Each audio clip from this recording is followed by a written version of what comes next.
Hi, I'm Steve Adubato. Welcome to a very, very special program. It's simply called 25 for 25. You may ask, what does that mean? 25 what?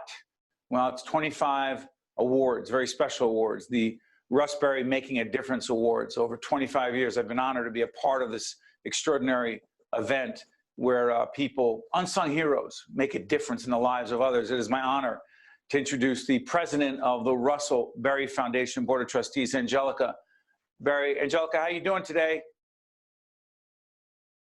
I have to think before I say fine. You know, this is a time, Steve, where no one could possibly be fine. You know, millions of people unemployed, lost their loved ones, and a lot of empty seats that are going to be at almost every holiday table. So fine doesn't cover it. Right. And to your point, though, Angelica, we are taping this program at the end of 2020. It'll be seen for a long time throughout 2021. And we talk about COVID, and we talk about the impact that COVID has had on not-for-profit organizations. Many of the people you're going to meet today lead not-for-profit organizations. They've been devastated, like millions of others, because of the pandemic. But Angelica, help people understand what the Russ Berrie Awards for Making a Difference are, why they were started, and why this program is so special. We're about to introduce a young lady by the name of Freddie Reese, who's doing extraordinary work. But let's set it up. What are the awards and why do they matter? My husband wanted to thank, in a tangible way, people who did something extraordinary. But these were ordinary people who didn't have the kind of PR machineries and a lot of resources. So the idea was to give them monetary awards as a way to reinforce a culture of giving and giving selflessly. And I think that it has been really successful for 25 years. And this is the purpose of celebrating what we've accomplished in 25 years. And, you know, Freddie, let's introduce Freddie Reese. Freddie Reese is the founder and executive director of an organization called Unchained at Last. I'm not even going to try to set this up. I'm going to ask you to watch it. Angelica and I will respond and react to it. And I have a feeling that you'll be reacting to it as well. And remember, as you watch these, the website of these not-for-profits will be up there. You can make a difference. You also can nominate someone to be a winner of the Russ Berrie Making a Difference Award, someone who's making a huge difference, a significant difference. And so without further ado, Angelica and I will be back right after you meet an extraordinary young woman. Her name is Freddie Reese. Unchained at Last is the only organization that is dedicated to ending forced and child marriage in the United States. And we do that through both direct services and advocacy. You have a very personal connection. Share, please. Yeah, so I founded Unchained out of my own traumatic experience. I myself am a forced marriage survivor, grew up in a very insular religious community where that's just how it works. Your parents marry you off, whether you like it or not, to a stranger. And in my case, this stranger turned out to be violent. And when I finally managed to escape after 15 years with my two daughters, my family and community shunned me. They consider me dead. So that's why I founded Unchained, because I know that there are others right here in the US who are dealing with the same nightmare that I escaped from. It's really shocking that in the United States, there are very few laws to address forced marriage, to acknowledge it, to prevent it, to punish it after it happens, or to punish the perpetrators. And in terms of child marriage, when we first started advocating for policy and legislative change in 2015 at Unchained at Last, child marriage was legal in all 50 states, every US territory and district. And while marriage age laws are set, unfortunately, it's been pretty well established that those are set by the state and not by the federal government. The federal government as well has laws in place that not only allow, but even encourage child marriage. That's still true today. You and I have seen that video. I was there doing it. Why is it so important to recognize Freddie and Unchained at Last?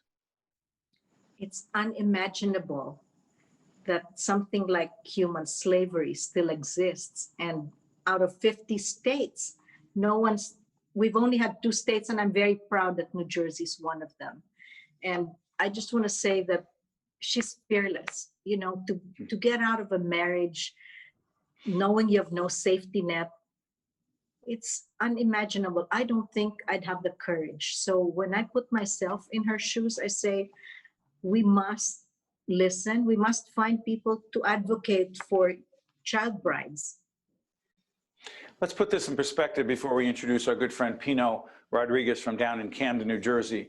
Over the past, since 1997, a total of 366 New Jerseyans, extraordinary New Jerseyans, have been recognized by the Russ Berrie Making a Difference Awards. $3.5 million in cash awards. Angelica, by the way, the website of the Berrie Foundation will be up right there.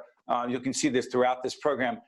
If people want to nominate someone because they believe that person's making a significant difference, Angelica, how do they do it and why does that matter? You go on berrieawards.ramapo.edu, and this is where you can nominate an unsung hero. And here's the thing about Angelica that I've known for many years as we've worked together and I've hosted this event. And by the way, it is particularly in the time of COVID, for me, not just as a broadcaster, but as a person, to be renewed by being around people who care so much about others is an extraordinary thing. And that's the point of doing this. And so as you meet Pino Rodriguez, who's the founder and director of the Block Supporter Initiative in Camden, New Jersey, one of the poorest cities, not just in New Jersey, but in the United States of America. Angelica and I will talk a little bit about the impact in urban communities that the Berrie Awards continues to make, but let's take a look at Pino right now. Describe for folks what the initiative is and why you care so much about the city you love. And I see it on your hat, the I Love Camden hat. Tell folks all about it. Well, the Block Support Initiative was born out of waiting for positive things to happen as a result of the 1972 riots in Camden. That's right. That was the year. Okay, we've been faced with up to date 49 years of waiting for a positive difference to happen in these areas where where people usually riot and burn out their own neighborhoods and things like that. So the Block Support Initiative got tired of waiting. We saw all these negative things, and my children weren't able to stay home with me overnight, things like that. So I had to find a way to address the problems so that my children can come home and we can create a positive difference and change the culture of our residents. It started by creating flower boxes and working with the residents, a positive, direct, immediate impact right in front of their homes. So it creates pride, respect, responsibility with a long-term accountability. Wow. I went down to Camden, and I should make it clear that we've had a long-standing collaboration with the Berrie Foundation to feature not-for-profit organizations, to feature the winners of the Russ Berrie Making a Difference Awards. When you see Pino, what's your reaction? Why is he a hero? In this time of a pandemic, when you need to uplift your spirits, when your community needs that morale boost, beauty has the power to transform neighborhoods. And it tells a story about who we are. And I think the pride that a community has in seeing something uplifting, something empowering, and a place where their kids can run around and feel like it's safe. It sends that signal that it's a safe neighborhood. It's not run down, it's not scary looking, and flowers can do that. Gardens can do that. And he's really a hero for doing that, more so in this time when we really need it. Why is the Berrie Foundation so committed to leaders of not-for-profits who are suffering financially and otherwise because of COVID? Why is that a priority for the organization? Even more so again this year, in a pandemic year, and pandemic damage to come. Economically, people losing their homes, people going hungry. This is a time you need heroes, and everybody needs to be a hero. No one person can do it alone. And nonprofits are our safety net. They lift everyone. And having a network of nonprofits, this is the investment we've made that is beginning to take fruit 25 years from now. And thank God in this pandemic, there's really a lot of these winners. As Angelica says that, we introduce Chief Vincent Mann from the Turtle Clan, Ramapo Lenape Nation, extraordinary gentleman who I got to meet through the Berrie Awards. the one thing I found is there's a sense of family around these 366, right? 366 winners of the awards. They get to meet each other, be around each other, and you're just seeing 25 in this series called 25 for 25. But again, as you see the website, I'm not going to turn this into a telethon, but the reality is the Berrie Foundation, we need to recognize others. As hard as their staff works, as hard as we work to feature people, you know people in the community making a difference.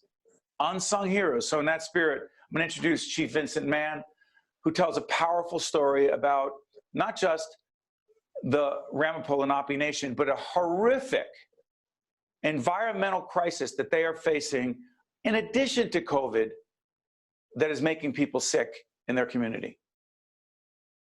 The Ramapo-Lenape Nation are the descendants from the original inhabitants of New Jersey, northern New Jersey, southern New York, western Connecticut, the Muncie-speaking people. Today we have about 5,000 enrolled tribal members. And as we look forward to 2021, you know, the Turtle Clan itself is still struggling with residing in a federal Superfund site. You know, Chief, people hear Superfund site and causes a whole range of medical and health issues. A federal Superfund site there was a law created called CERCLA, and that was to hold accountable those corporations who dumped toxic waste. And in our case, the Ford Motor Corporation dumped toxic waste for 7 years on open ground and mine shafts, with the approval and support of the town of Ringwood, and as well as the state of New Jersey, you know, issuing a permit for a year for the toxic waste to be disposed of there. This all sits above the Montague Reservoir and is the recharge area for that actually feeds 4 to 6 million people. Hey, Chief, has the site been cleaned up?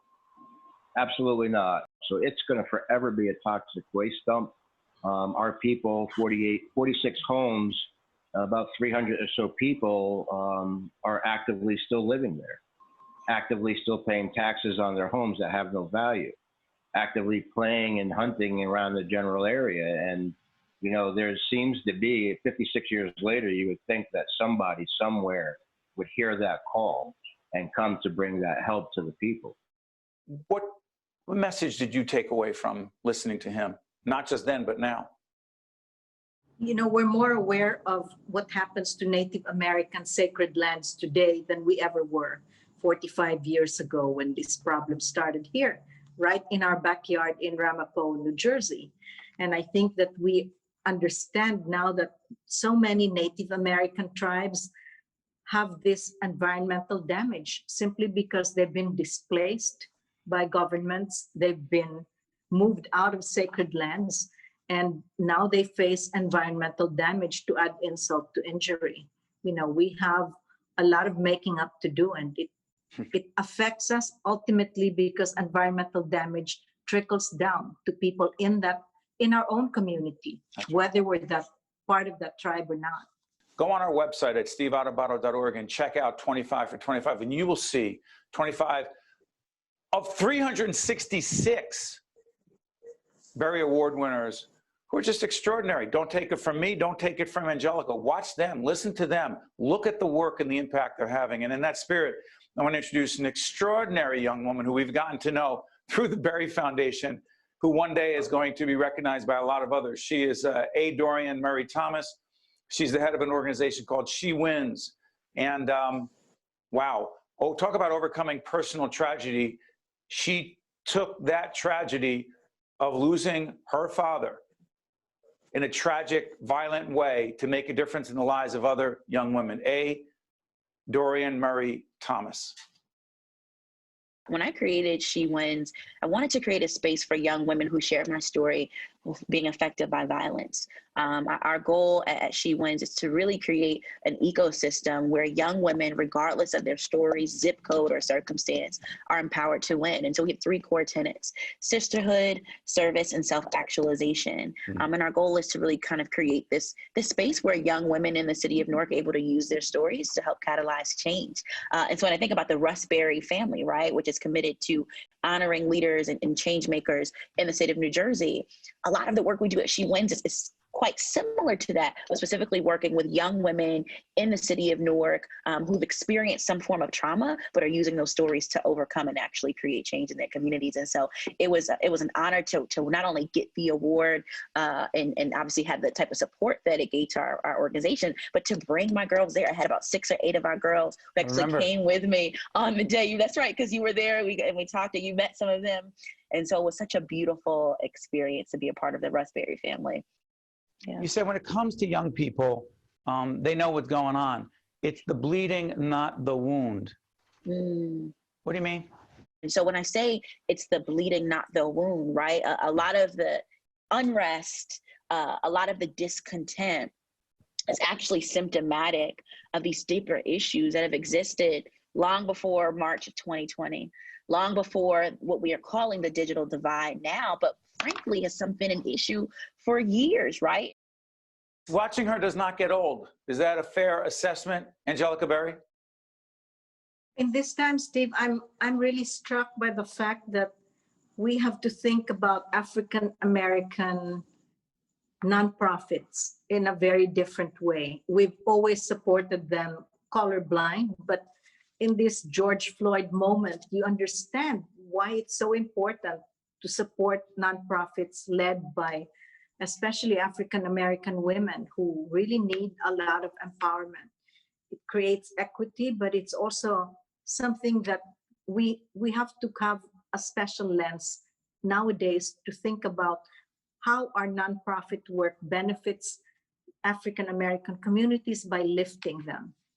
Angelica, as we wrap up and we put the website up again, remind people why nominating someone who you really believe is making a difference is so important right now, and the opportunity people have watching right now, other than to just watch what we're doing for a half an hour. Go ahead. Every community has heroes. We just can't find them ourselves. And so we need everyone's help to identify who's been doing great work that you know about that we don't. And in this time when we need more heroes, we need your help to find them. And I'm inspired by the words of Greta Thunberg, who said, "No one is too small to make a difference." And in all communities, these kinds of efforts are largely unrecognized. And we want to shine a spotlight on all these heroes. As do we. And it has been our honor as broadcasters to feature these winners, representative of 366 winners over all these years since 1997. Angelica, I cannot thank you enough for being with us for this time. Angelica, you know, I'm about to introduce the last part of this show is a gentleman by the name of Reverend Stephen Roselle, a 1997 winner of the Russ Berrie Award for Making a Difference. He was a winner of Curbing, an organization called Curbing Hunger, and that was, in fact, one of the earliest winners. Angelica Berrie, thank you so much. Thanks to the Berrie Foundation. And most of all, I'm going to remind you, as you see the website one more time, nominate someone who's making a difference. Nominate someone who cares about others, particularly in these most challenging and difficult times in the age of COVID, who you believe should be recognized. I'm Steve Adubato. That's Angelica. This is Reverend Stephen Roselle. One-on-One with Steve Adubato has been a production of the Caucus Educational Corporation. Funding has been provided by Holy Name Medical Center, New Jersey Sharing Network, Horizon Blue Cross Blue Shield of New Jersey, the Robert Wood Johnson Foundation, the Turrell Fund, supporting Reimagine Childcare, Valley Bank, United Airlines, Rutgers University, Newark, and by Fedway Associates, Inc. Promotional support provided by New Jersey Monthly and by the New Jersey Business and Industry Association. Data shows that many patients have avoided seeking critical health care in the wake of COVID-19 for fear of contracting the virus. Delaying medical care can have serious consequences, so you should never second guess or ignore your symptoms. At Holy Name Medical Center, we have measures in place to prevent infectious disease from spreading. We're clean, we're open, and we're safe for all your healthcare needs.